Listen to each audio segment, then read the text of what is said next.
eti Eva alimdanganya Adamu akala tunda la katikati.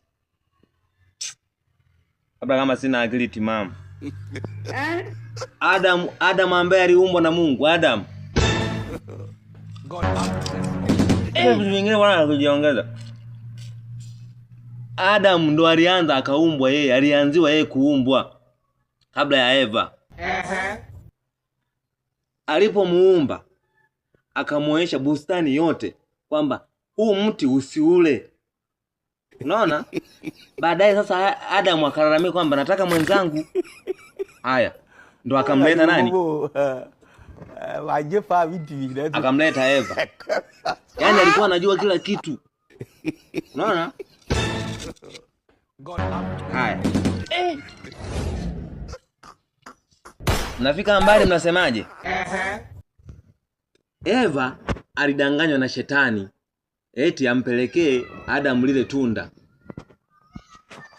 Wakati huo tunajua kwamba sisi kipindi Adam na Eva walipokuwa bado wako kwenye bustani, walikuwa hawajui jema wala baya. Maana yake sasa Mungu hapo alikuwa yuko mbinguni na malaika. Muda huo malaika wa Mungu pamoja na shetani alikuwa ni malaika bado.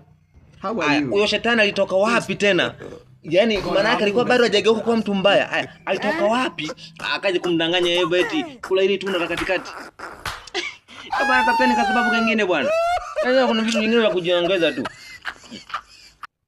Akili ya kuambiwa changanya na ya kwako. Sasa wewe ukijiuliza hapo, Mungu yaani shetani alikuwa ni malaika. Kipindi kile bado hawajajua jema wala baya, walikuwa kwenye bustani. Maana yake huyu Adam alikuwa anafahamu kabisa kwamba hili tunda ni sile. Tunda gani nyinyi mnazungumzia? Labda hili tunda ambalo kila mtu akitongoza mpenzi wake anamwambia naomba tunda lako nilionje.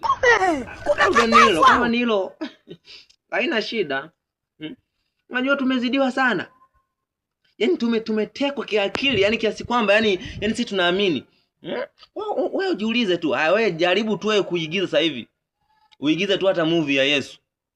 Uone kama utaanza kuambiwa, unamkejeli Mungu, unamkejeli nani? Maana yake wewe hawakuamini mweusi, lakini wao wametoa, tumemwamini kwamba yule ni Yesu. Ukileta mambo yakifika huko Afrika huko akidaka hawa wachungaji wa kwetu, kama wabongo wachungaji wetu wanaanza kila siku poko mikato zero. Changanyana za kwenu bwana, tafuteni kwa sababu kingine bwana.